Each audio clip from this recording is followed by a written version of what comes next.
Yorana.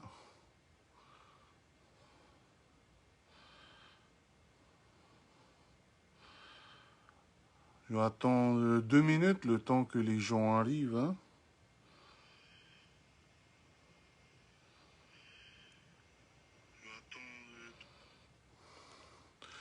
Hey, Hifara Yorana, bienvenue ce soir. Merci d'être au rendez-vous. Hein. Rono Hia Teiri. Voilà. Yorana, à vous, on attend 1 minute, le temps que quelques personnes arrivent et on va commencer. Hein. Donc aujourd'hui, le thème, c'est sur Galate, on fait. Roger, ah, ça, désolé, Roger. Yorana, Roger. Merci pour les cantiques aujourd'hui, là. Hein. Je crois que Nicolas n'a pas voulu mettre le direct comme c'est pas prévu qu'à prêcher. Hein. Voilà. On va attendre encore 1 minute et on va commencer notre étude ce soir. Et en fait, c'est une étude. Si durant la prédication, vous avez l'étude, vous avez aussi une question, n'hésitez pas à taper la question. Hein, comme ça, on aimerait bien discuter aussi ensemble. Hein. C'est pour ça qu'on est là. Et s'il y a de bons arguments bibliques, bien sûr, parce que là, on se base sur la Bible. Hein, et, voilà. Et je pense, avec toutes ces années-là, je pense que hein, la Bible est compréhensible. Voilà, hein, on va commencer par une prière. Yorana, Pasteur Nicolas. Voilà. On va commencer par une prière et on va commencer notre étude. Hein. Voilà. Et Yorana Roger, voilà. Seigneur mon Dieu Tout-Puissant, merci pour ton amour et merci pour ta grâce encore aujourd'hui. Je te remercie pour ces moments que nous avons ensemble, pour ces moments que tu nous donnes, surtout pour étudier ta parole et surtout pour connaître ta parole. Merci de laisser toi qui es notre créateur et nous sommes rien. Hein, et on te remercie de nous donner cette richesse. Alors Seigneur mon Dieu Tout-Puissant, je te demande de bénir ces moments qu'on a ensemble et ces moments qu'on a pour étudier ta parole et si c'est possible une discussion aussi. Voilà. Hein. Seigneur mon Dieu Tout-Puissant, bénis ces moments, cette demi-heure qu'on aura ensemble, le temps qu'on parle de ta parole, qu'on entre dans ta parole et qu'on laisse ta parole nous parler. Alors, guide-moi à bien apporter cette parole et aussi bénir les autres personnes de l'autre côté de l'écran à bien comprendre ta parole. Dans le nom de Jésus-Christ. Amen. Voilà, hein. Bienvenue tout le monde. Merci d'être ici. Bon, juste quelques petites nouvelles. Vous vous souvenez, la dernière fois, j'avais discuté un peu sur des faits prophétiques, un peu sur, vous souvenez, sur la signature de Donald Trump qui a fait la paix avec les Arabes, hein, les Arabes. Et donc, ça, c'était déjà dans la prophétie, dans Ézéchiel chapitre 38. Et qu'est-ce qui s'est passé aussi? Ben, avec cette paix-là, entre Israël et les Arabes, parce que c'est la première fois. Normalement, durant tout le monde, les Arabes voulaient toujours tuer Israël. Et finalement, il y a eu une paix. Et qu'est-ce qui s'est passé maintenant? La Russie et la Turquie sont en train de s'allier hein, pour détruire Israël, en fait. Et selon la Bible, Ézéchiel 38, la Russie et la Turquie, la Russie c'est Roche, la Turquie c'est Toubal. Hein. Toubal, si vous regardez Ézéchiel chapitre 38, il y a Roche et Toubal et il y a d'autres pays encore qui vont s'allier pour détruire Israël. Et donc là, on peut voir les prophéties qui commencent à se réaliser. Hein. Voilà. Donc, après cela, ils vont attaquer, mais juste avant l'attaque, toujours dans le 38, l'église sera enlevée. Donc, il est très important de vraiment connaître hein, et de faire partie de l'église. Alors, comme je vous l'ai dit aujourd'hui, on va discuter sur l'épître aux Galates. Galate, comme je dis, c'est une région qui est dans qu'on s'appelle maintenant la Turquie. Hein. Dans l'Asie mineure, ça s'appelait avant et c'était plutôt contrôlé par les Grecs, hein, par les Grecs, mais il y avait beaucoup de cultures dedans, en fait. Il y avait la culture grecque, il y avait la culture romaine, et comme je vous ai dit la dernière fois, il y avait la culture celtique. Celtique, c'est les Écossais, les Irlandais. Il y avait aussi la culture gale, hein, en Galatie. La culture gale, c'est quoi? Qu'on a appelé plus tard les Gaulois et que maintenant on appelle les Français, hein. Voilà. Je crois qu'ils sont partis quand on a dit il faut se circoncire. Hein. Non, je blague. Voilà. Ah, mais bon, imaginez maintenant pourquoi. Qu'est-ce qui s'est passé? Paul écrit cette lettre. Paul écrit cette lettre, pourquoi? Ben, il est parti, il a enseigné, bien sûr, il a évangélisé en Galatie. Et en Galatie, bien sûr, il commence à prêcher de la grâce. Et ensuite, après avoir bâti l'église là-bas en Galatie, il sort de la Galatie et commence à aller à Antioche. Et quand il est à Antioche, qu'est-ce qui se passe? Il y a des Juifs qui viennent en Galatie et prêchent un autre évangile. Imaginez maintenant les Juifs, vous vous souvenez dans la Genèse où Dieu a dit à Abraham, je bénirai ceux qui te béniront et je maudirai ceux qui te maudiront. Alors selon les Juifs, eux seuls peuvent avoir le salut. Les non-juifs, ceux qui ne sont pas juifs, ne peuvent pas avoir le salut, selon les Juifs. Hein?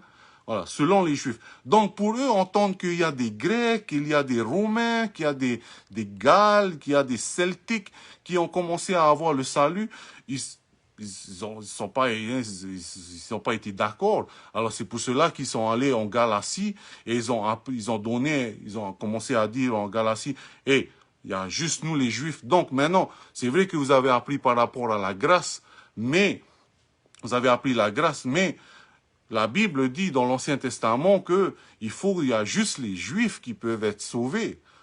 Et donc c'est pour cela que les Juifs arrivent dans ces pays dans la Galatie où il n'y a pas de Juifs, mais ils n'ont donc jamais entendu parler de l'Ancien Testament. Et donc ces Juifs viennent avec leur religion. Ils commencent à dire, hey, maintenant il faut suivre la loi, il faut se circoncire. Yorana Silvana, il faut se circoncire, il faut obéir au sabbat, etc., etc., etc. Et donc la loi est implémentée, la loi est forcée dedans ces personnes. Et ces personnes aussi, il faut voir, ils n'ont jamais entendu parler de la loi, etc., parce que Paul était là-bas pour peu de temps, hein.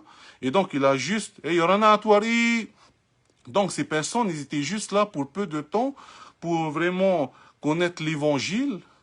Et donc là, maintenant, pour eux, entendre parler de ces choses de loi, et quelqu'un qui vient dire, non, vous savez, c'est pour ça que Jésus vient de nous, et il y a juste les Juifs qui peuvent être sauvés. Et donc, c'est sûr, hein. Ils ont donc accepté. C'est pour cela que, par exemple, dans Galates chapitre 1, verset 6, Paul dit, « Je m'étonne que vous vous détourniez si promptement de celui qui vous a appelé par la grâce de Christ pour passer à un autre évangile. » Il se dit, « Hé, allez-vous les Galates, hein, je vous ai appelé, je vous ai appris la grâce. Pourquoi est-ce que vous vous détournez? Je vous ai appris la grâce. Pourquoi maintenant vous retournez à la... Pourquoi vous retournez à la loi maintenant, hein? Et en fait, vient aussi là, la question entre vous et nous. Parce que maintenant, plutôt pas entre vous et votre Église, qu'est-ce que c'est la loi et qu'est-ce que c'est la grâce, hein? La grâce, c'est simple. La grâce, elle est simple.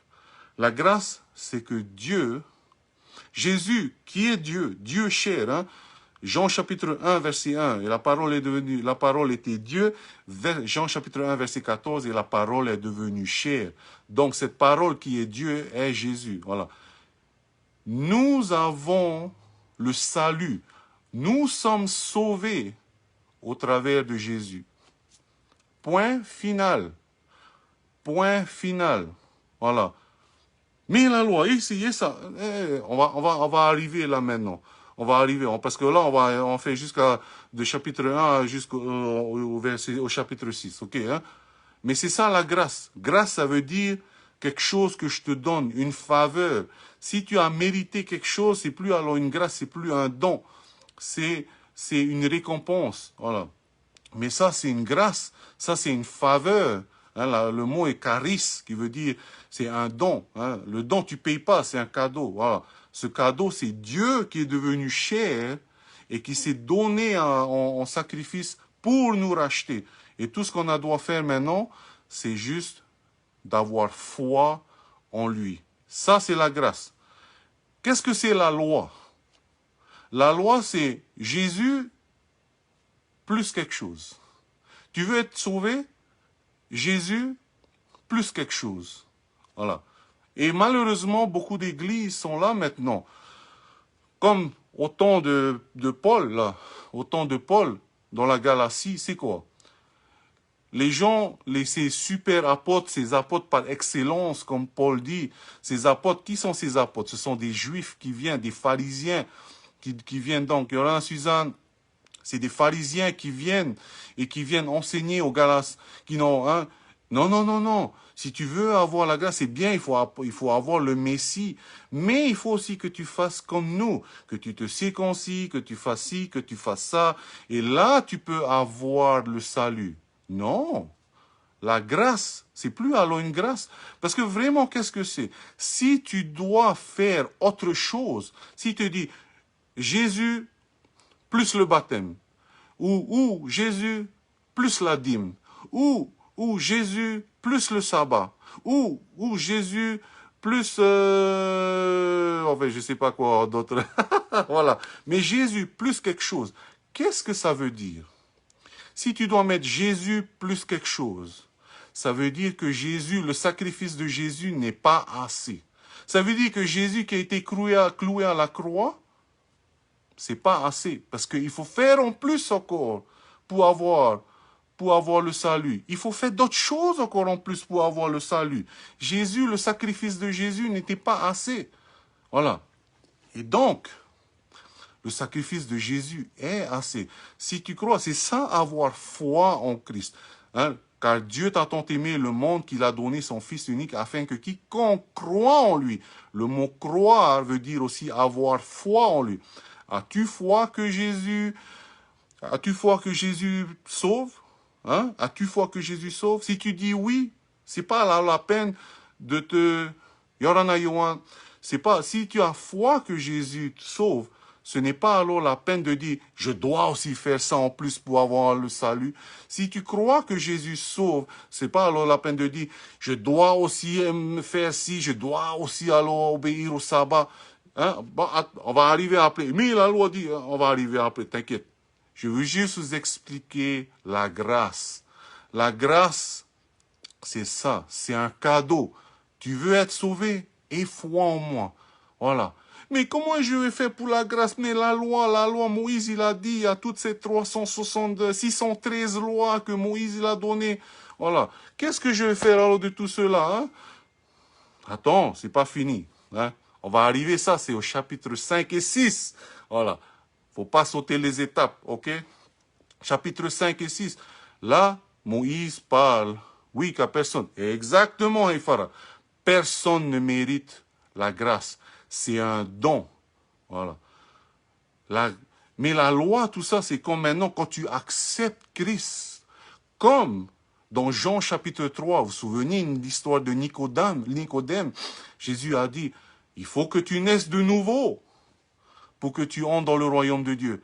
Ben, quand tu reçois cette grâce, automatiquement, quand tu reçois cette grâce, quand tu dis, Seigneur, je ne peux pas entrer dans ton royaume tout seul. Seigneur, seul, je ne peux pas. Ton sacrifice seul peut me sauver. Là, tu deviens une personne nouvelle. Là, ta nature change. Ta nature change. Et là, ta nature, Dieu change ton cœur. Et si Dieu, comme la Bible dit, tu deviens le temple du Saint-Esprit, si l'Esprit de Dieu vit en toi, qu'est-ce qui va se passer? Ben, Dieu veut faire sa volonté. Si la Bible dit comme Jean chapitre 3 verset 30, il dit, il faut que moi je diminue et que lui croisse en moi. Si lui prend le dessus dans moi, dans mon cœur, dans mes idées, dans mes pensées, si lui prend le dessus, qu'est-ce qui va se passer? Ben lui, Dieu lui-même, voudra accomplir sa volonté. Et donc, moi, je deviens juste un vaisseau. Moi, je deviens juste quelqu'un qui... Hein, je deviens juste comme un mannequin. C'est comme si ça, c'est juste un déguisement, un costume que Dieu revêtit. Voilà, tiens, voilà, je vais mettre le costume de Matthieu et c'est lui qui en fait, c'est lui qui en moi, qui a cet esprit nouveau. Voilà. Ça, c'est le chapitre 1, chapitre 1 et 2. Voilà. Donc, voilà la grâce. Ça, c'est la grâce.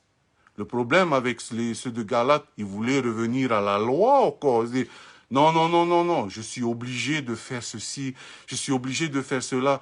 Pourquoi on fait? Parce que les gens se... Malheureusement, beaucoup de personnes se disent, tu sais, si j'obéis à la loi, je me sens plus saint. Si j'obéis à la loi, me sens plus près de Dieu. Si j'obéis à la loi, je fais plus ça. Si j'obéis à la loi, peut-être que j'aurai une place. Hey, tu sais comment... Si tu obéis à la loi, ça dit que tu retournes dans ton ancienne nature. Tu veux être plus saint, tu veux être plus spirituel, tu veux être plus près de Dieu, tu veux être plus près de Dieu dans le royaume de Dieu, c'est simple. Comme Jean 3, chapitre 30 dit, chapitre 3, verset 30 dit, il faut que lui grandisse en moi et que moi je diminue. Lui qui est esprit prend le dessus sur moi, ça veut dire que moi je deviens plus spirituel. Voilà. C'est pas en faisant... Moi je peux rien faire, moi. Comment est-ce que... Moi, je suis une personne charnelle. Je ne peux pas faire des choses spirituelles. Juste un être spirituel peut faire des choses spirituelles. Moi, un homme charnel, je peux faire des choses charnelles. Ah ouais, les conneries, je suis prêt à faire, c'est naturel. C'est naturel en moi, c'est naturel en vous. Mais maintenant, on doit faire les choses spirituelles.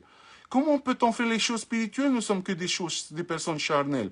Il faut que cette personne spirituelle habite en moi et utilise ce corps pour devenir et faire des œuvres spirituelles. Chapitre 1 et 2. Galates est retourné encore et là, Paul donne un avertissement. Hey, ne retournez pas là. Hein, voilà. Maintenant, chapitre 3. Chapitre 3. Paul, il est tellement déçu. Regardez un peu qu'est-ce qu'il dit. Ô Galates, Galates chapitre 3, verset 1. Ô Galates, dépourvus de sens, qui vous a fasciné, vous aux yeux de qui Jésus-Christ a été peint comme crucifié. Regardez le mot ici. Le mot fasciné, c'est baskaino, hein, en grec, comme le Nouveau Testament a été écrit en grec. Hein, baskaino. Ça veut dire fasciné, mais ça veut dire aussi ensorcelé. Donc, on peut lire aussi ce verset par « Ô Galates, hein, les gens de Galatie, dépourvus de sens, qui vous a ensorcelé ?» Comment ils ont été ensorcelés? C'est en acceptant les gens qui leur disent « Non, il faut la loi aussi pour être sauvé. Hein? » Comme je vous ai dit, la grâce, c'est Jésus seul. La religion, c'est Jésus plus quelque chose. Alors maintenant, si vous allez dans une église qui vous dit « Il faut que vous faites ci, il faut que vous faites ça. » Il faut pourquoi? Il faut quoi? Même Dieu ne me force pas. Hein? Il faut quoi? Il faut que je donne ma dîme? Non. Si, la dîme, c'était dans l'Ancien Testament. Maintenant, ça ne s'appelle plus la dîme. Ça s'appelle l'offrande. Je pose une question. Pour ceux qui sont mariés. Imaginez que vous êtes venu avec un fusil ou un poupouille poisson, pareil, je ne sais pas, hein, pour ceux qui ne sont pas assez riches, hein, ou les patiaoura pour ceux qui sont carrément pauvres. Hein, voilà. Vous avez ça, et vous allez parler avec une femme et vous dites, tu te maries avec moi ou je te tue. Hein? Tu te maries avec moi ou je te tue. Est-ce que c'est le vrai amour? Non. Elle va se marier par obligation, bien sûr. Elle va se marier par obligation, ce n'est pas le vrai amour. Quand tu te maries, tu veux le vrai amour. Nous-mêmes, l'Église, ceux qui ont accepté Jésus, veulent le vrai amour, veut que nous l'aimons avec un vrai amour.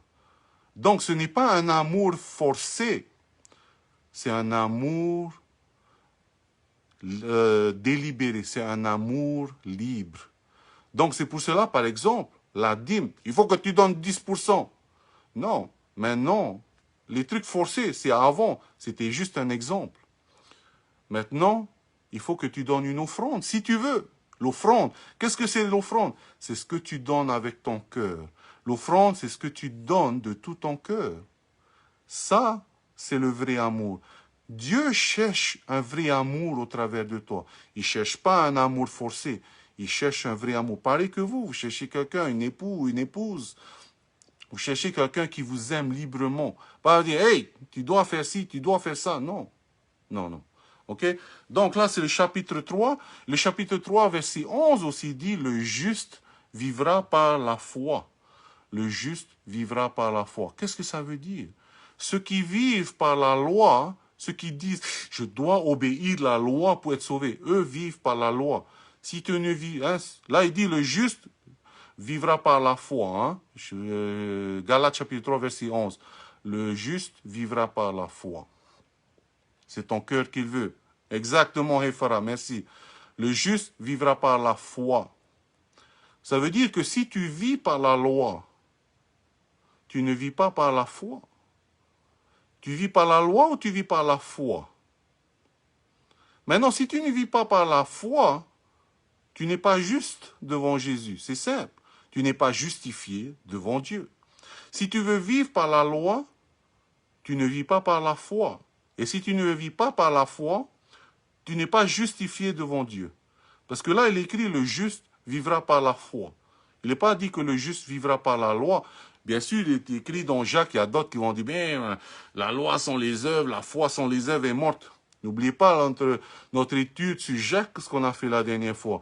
Il y a plusieurs façons de traduire ce mot.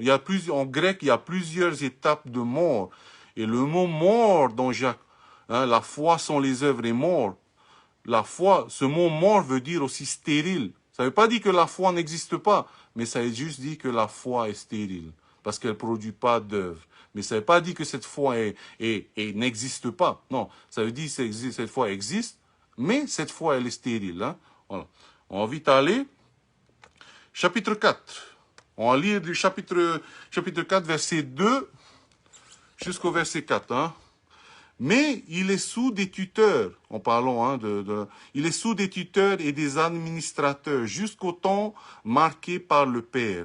Nous aussi, de la même manière, lorsque nous étions enfants, nous étions sous l'esclavage des rudiments du monde. Mais lorsque les temps ont été accomplis, Dieu a envoyé son Fils, né d'une femme, né sous la loi. Qu'est-ce que ça veut dire ce verset-là? Chacun, je suis sûr que vous avez été à l'école maternelle. Hein. Si vous n'avez pas été à l'école maternelle, je ne sais pas comment vous avez tapé là, hein, sur Facebook. Mais je suis sûr que chacun de vous a été à l'école maternelle, hein, c'est sûr. Voilà.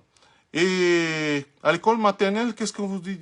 On vous apprend à faire des formes. Voilà, hein. Ça, c'est pour vous préparer pour la CP, le CE1. Comme ça, ce sera plus facile pour vous de faire des lettres, hein, n'est-ce pas? Voilà, à l'école maternelle, on te dit, voilà, quand tu écris le O, faut tourner de la gauche à droite. Hein, faut pas faire l'inverse. Quand tu fais comme ça, pour faire ton B aussi, c'est facile. Voilà, quand tu fais ton P, voilà. Et tout ça, on t'écrit, on t'apprend à l'école maternelle. Hein. Voilà. Pourquoi? Pour le futur. Comme ça, quand tu arrives au CP, les choses sérieuses commencent et tu vas commencer à écrire des phrases, on va te commencer à t'apprendre des lettres, on va commencer à t'apprendre des mots, etc. Voilà. Et donc, qu'est-ce que c'est? L'école maternelle, c'est comme ici l'Ancien Testament. L'école maternelle, c'est comme la loi. La loi te donne, comme il dit ici au verset 2, chapitre 4, verset 2, c'est comme un tuteur. Donc, on te donne la direction. Vous savez qu'on pour planter une tomate, là, hein, il y a un tuteur. Voilà, pour que la tomate ne va pas là ou là, mais que la tomate va en haut, aux mains, la même direction que le tuteur. Voilà. Et là, quand vous êtes à l'école maternelle, on peut dire que vous êtes sous des tuteurs et des administrateurs parce qu'on vous donne la voie pour bien arriver quand vous commencez à l'école primaire. Voilà. La loi aussi. La loi est l'école maternelle de la grâce. Ça veut dire que maintenant, vous savez, tout cela, comme la Bible dit, maintenant il a écrit la loi dans nos cœurs. Voilà, ça c'est un truc acquis. Voilà, là, Paul dit aux Galates, hey, pourquoi est-ce que vous retournez à l'école maternelle? Hein? Vous êtes au lycée ou vous êtes à l'école, vous êtes à l'école primaire, vous êtes au collège, vous êtes au lycée, pourquoi vous le retournez à l'école maternelle? Hein? L'école maternelle, ça t'apprend à faire ça. Parce qu'à l'école maternelle, on t'apprend, il faut faire ça. Hein? Tu dois écrire comme ça et tu dois faire comme ça. Voilà, hein? C'est vraiment pour bien te préparer pour le futur, pour la CP. Voilà. Et là, c'est strict à l'école maternelle, CP, CE1, CE2. C'est strict, on te fait On te fait des dictées, etc. Hein. Oh, ça fait longtemps pour moi aussi. Hein, voilà. Et ensuite, comme ça, quand tu arrives au collège, c'est facile aussi. Quand tu arrives au lycée, c'est facile. Mais ces choses-là, voilà, Paul dit, pourquoi vous retournez avant? C'est fini, ces choses-là.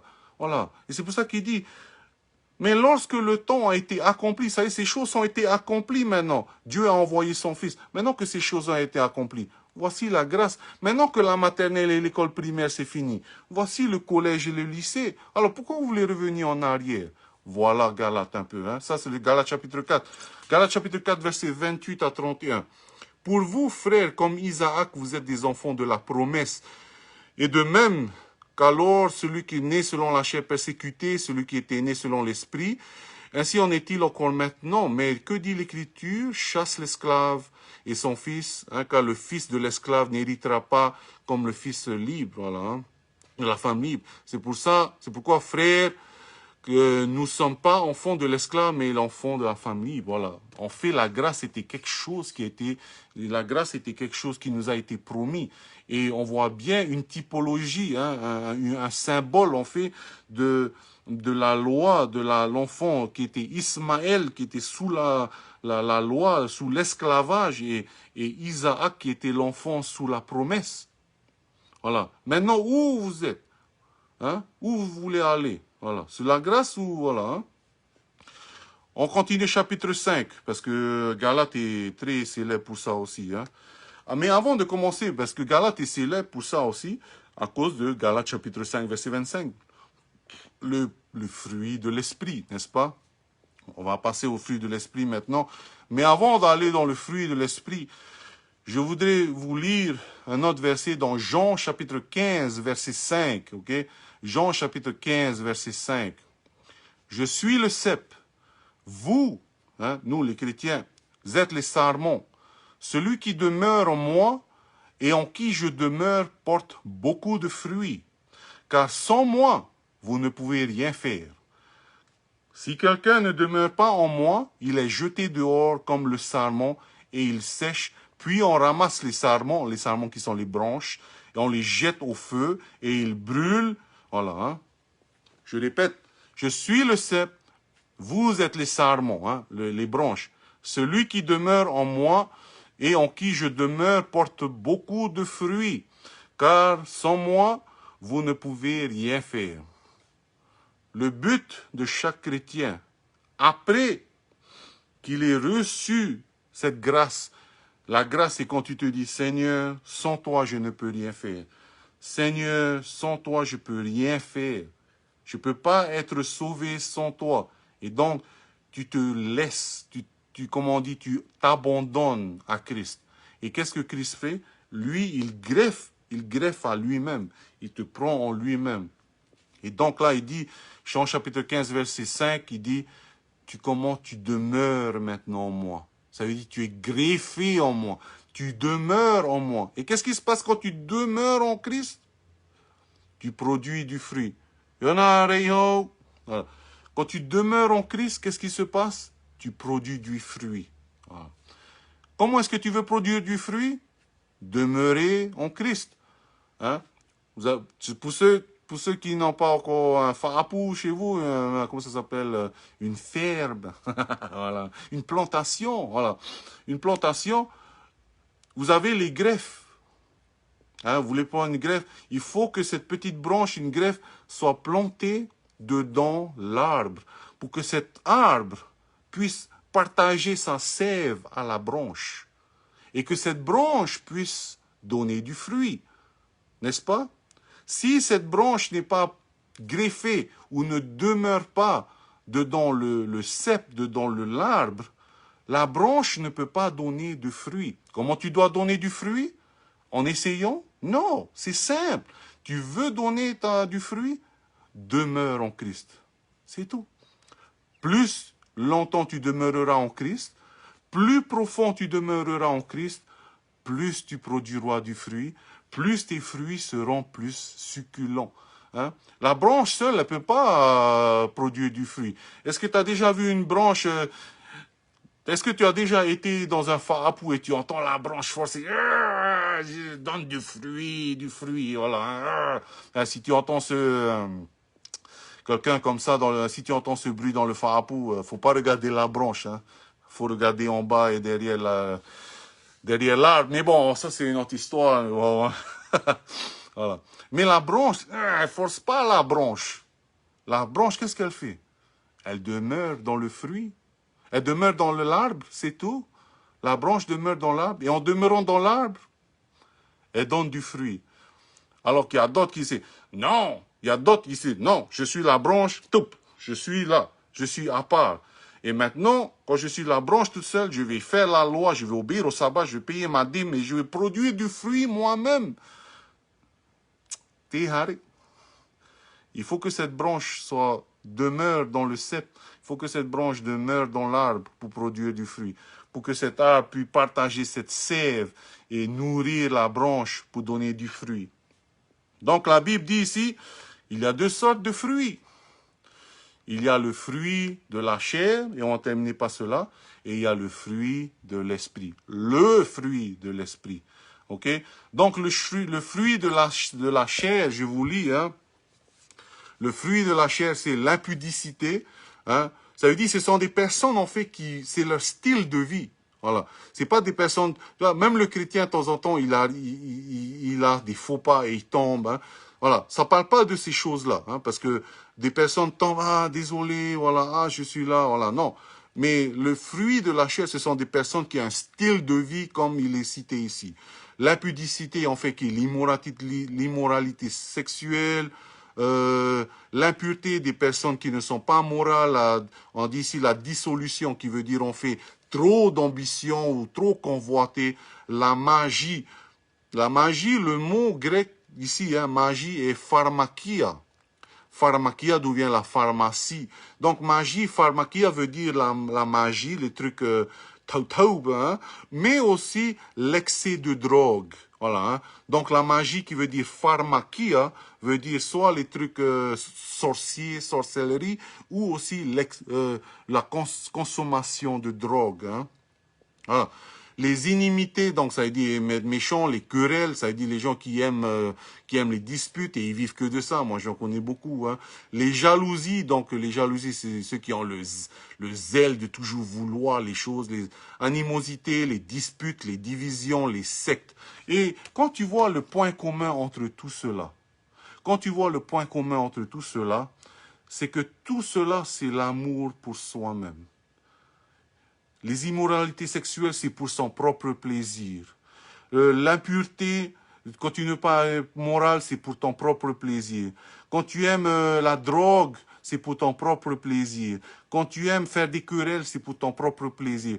Donc, les fruits de la chair, c'est pour ton propre plaisir. Hein. Maintenant, il fait une différence. Maintenant, voilà le fruit de l'esprit.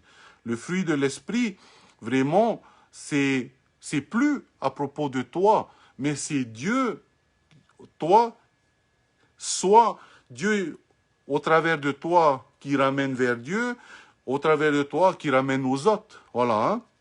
Donc le fruit de l'esprit, c'est l'amour. L'amour qui est agapé. Hein? L'amour, c'est un amour inconditionnel, en fait. C'est un amour que tu es tellement heureux et c'est un amour qui est seulement donné par Dieu. Je vous lis 1 Jean chapitre 4, verset 19. Pour nous l'aimons parce qu'il nous a aimés le premier. Voilà, hein? Un amour que tu reçois parce que Dieu t'a déjà, que Dieu t'aime et donc tu reçois cet amour. Et c'est cet amour qui, même si tu fais pas copain avec ton ennemi, mais au moins tu arrives à prier pour ton ennemi. C'est cet amour. Si tu n'es pas chrétien et que tu n'as pas cet amour, il n'y a pas de combat. Hein, voilà, hein, tu pries même pas. Mais quand tu as cet amour, tu as même un amour de prier. Tu as même un amour, désolé, hein, de prier pour quelqu'un d'autre. L'autre aussi, c'est l'amour, la joie. La joie, c'est différent du bonheur. Hein. La joie, et tout ça, c'est par rapport à Dieu. La joie, c'est quelque chose qui dure. Hein. Le bonheur, c'est quelque chose quand tu es content. Ma maman, elle m'a acheté une nouvelle voiture. Hein. Bon, ça s'est jamais passé. Hein. Mais bon. Ma maman, elle a acheté une nouvelle voiture. Hein. Voilà. Hein. Donc, ça, c'est la joie. Et nouvelle voiture, et après, j'ai un accident, ma joie tombe. Non. Ça, le bonheur tombe. Là, c'est la joie. Ça veut dire que c'est une réaction, en fait, que tu sais que Dieu t'aime. Et donc, malgré que les choses qui s'entourent, qui se passent, écoutez, j'ai perdu mon boulot, mais je sais que Dieu va s'occuper de moi et je suis toujours joyeux. Voilà, l'amour, la joie, la paix. Et comme je suis toujours joyeux, je sais que Dieu est toujours au contrôle. Et donc, je suis dans la paix. Et donc, c'est ça, c'est de cette paix. Parce que Dieu contrôle toutes choses. Et je sais, j'ai non seulement la paix pour ce monde, mais j'ai la paix de Dieu. Ça veut dire que je sais que Dieu est sur le trône, que je sais que Dieu est au contrôle de toutes choses et je sais que je suis enfant de Dieu. Yorana Léon, je sais que Dieu est au contrôle de toutes choses. Voilà. Hein. Et donc ça, c'est par rapport à Dieu et nous. Les autres, maintenant, la patience, l'autre aspect du fruit, le fruit de l'esprit, est la patience. La patience, c'est un amour qui ne se fatigue pas. Donc, c'est nous par rapport aux autres maintenant, à cause de Dieu qui nous donne aux autres. La patience, c'est un amour qui ne se fatigue pas, qui est toujours là à supporter, hein, de temps en temps son époux ou son épouse ou ses enfants, voilà. Hein. La bonté qui veut dire aussi la tendresse, et la bénité. La bénité veut dire c'est les choses qui sont acceptables devant Dieu. Hein. Et ces choses qui sont acceptables devant Dieu, seul Dieu peut donner. Et de temps en temps, tu veux, hein, de temps en temps, on est tenté de faire des choses qui ne sont pas acceptables à Dieu. Mais il y a cette petite voix de Dieu, le Saint-Esprit qui nous parle. Hein, tel verset dit, il ne faut pas faire ça. Voilà. Hein. La joie d'être sauvé au travers de Jésus-Christ. Amen, Pasteur Nicolas. Et enfin, le dernier, c'est de nous par rapport à Dieu. Voilà. Les trois premiers, c'est Dieu par rapport à nous. Les trois suivants, c'est nous, Dieu par rapport à nous aux autres. Et maintenant, les autres, c'est nous par rapport à Dieu. Parce qu'on a tellement cette joie, on a cet amour, et on se rend compte de cet amour et on devient fidèle à Dieu maintenant. Hein.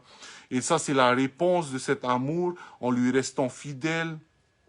Et la douceur ici, le mot ici, ça ne veut pas dire être faible, mais plutôt c'est un pouvoir qui est contrôlé. Hein, voilà, hein. Et donc maintenant, par rapport à Dieu, on se contrôle au lieu d'exploser. Voilà, hein, voilà. Et ensuite, la tempérance. À cause de l'amour de Dieu, j'arrive à aller au travers des épreuves. Voilà. Donc, Paul dit aux Galates pour finir, vous avez tout cela. Ne retournez plus dans la loi. La loi, c'était comme l'école maternelle, l'école primaire. Ne retournez plus. Et si vous êtes la loi, ça veut dire que vous doutez. Si vous marchez, vous vivez selon la loi, ça veut dire que vous doutez du sacrifice de Jésus. Ça veut dire que le sacrifice de Jésus n'était pas assez. Voilà. Ça, c'est vivre selon la loi. Maintenant que vous avez reçu la grâce, voici le fruit de la grâce. L'amour, la joie, la paix, la patience, la bonté, la bénité, la fidélité, la douceur, la tempérance. Et comment avoir plus de fruits? C'est simple. Jean chapitre 15, verset 1, Jean chapitre 15 dit que, Jean chapitre 15, verset 6, 15, verset 5, il faut demeurer en Christ. Tu veux avoir plus de fruits? C'est pas la peine de forcer. Si tu forces, ça veut dire peut-être que tu n'es pas assez en Christ. Si tu ne portes pas de fruits, ça veut peut-être dire que tu n'es pas en Christ. Hein? Demeure en Christ et les choses vont venir. Cherche le royaume de Dieu d'abord et toute chose te sera donnée ensuite. D'accord? Voilà Galate un peu. Voilà un peu le problème de Galate. Voilà. Voilà, je vais faire une prière et vraiment c'est un truc sérieux que les personnes qui se disent sauvées, qui se croient sauvées, mais qui essayent toujours de vivre sans la loi, hein, sous la loi, maintenant posez-vous vraiment la question, êtes-vous vraiment sauvés? Hein, je veux juger personne, hein, voilà, hein, mais je vous demande seulement de vous poser cette question. Si vous croyez qu'en faisant ci ou faisant ça, en faisant ci, en faisant ça, ça va vous approcher du salut, donc là, vous avez manqué au message de la Bible. Parce que le message de la Bible, c'est la grâce. La grâce, ce n'est plus tu te fais des œuvres pour arriver au résultat. La grâce, c'est Jésus qui te donne le résultat. Maintenant, fais des œuvres. Voilà. Hein? Mais maintenant, avez-vous reçu la grâce ou vous voulez toujours vivre sous la loi? Vivre sous la grâce, c'est simple. Repentez-vous. Seigneur, j'ai besoin de toi et vis en moi. Et comment demeurer en Christ? Tous les jours. Demeurer en Christ. Tous les jours. Discuter avec Jésus. Seigneur, quelle est ta volonté pour moi aujourd'hui? Qu'est-ce que tu veux me dire? Je lis ta parole. Enseigne-moi aujourd'hui ce que tu veux me dire, Seigneur. Voilà, tu arrives au travail, Seigneur. J'arrive pas, j'ai quelque chose, je suis en retard. Est-ce que tu peux m'aider à parler au patron que je suis en retard? Seigneur, le patron, il vient de me gronder, mais qu'est-ce que j'ai fait de mal? Aide-moi à m'améliorer. Seigneur, j'ai une dispute là avec cette personne. Aide-moi, Seigneur. Voilà, tu demeures en Christ. Pourquoi? Tu cherches ta solution en Christ. Au lieu de chercher ta solution dans la loi, tu cherches ta solution en Christ. Et quand tu demeures en Christ, tu produis du fruit. Dieu a dit, si tu ne produis pas du fruit, on te coupe la branche et on jette au feu. Voilà. Voilà. Voilà, c'est tout pour aujourd'hui. Hein. Voilà. Merci d'être ici ce soir et que Dieu vous bénisse et merci encore. Et si vous avez des questions, n'hésitez pas à nous poser et n'hésitez pas à liker le mail là, hein, ou même partager. Hein, voilà. Merci Pasteur Nicolas d'être ici ce soir. Je vais terminer par une prière et ensuite on va se quitter. Hein. Voilà. Seigneur, mon Dieu Tout-Puissant, je veux te remercier pour ta grâce et je veux te remercier pour ta bonté. Hein. Aide-nous toujours à demeurer, aide-nous à vraiment comprendre ta parole et on veut demeurer plus en toi encore, Seigneur Jésus-Christ. Pour ceux qui n'ont pas pu recevoir, ouvre leurs yeux, Seigneur, qu'ils comprennent la grâce, que c'est quelque chose qui est gratuit. Ce n'est pas quelque chose qui doit être récompensé, mais tu es tellement bon que tu nous donnes ces choses. Merci Seigneur mon Dieu Tout-Puissant. Je te demande de bénir eux et moi et leur famille durant cette semaine qui va commencer et aussi cette nuit qui va commencer aussi. Hein, voilà. Garde-nous et protège-nous et parle toujours en nous. Dans le nom de Jésus-Christ. Amen. Voilà. Yorana et à plus ça. Dieu vous bénisse. Et demain matin, normalement, Pasteur Nicolas aussi aura notre message demain matin. Allez, nana.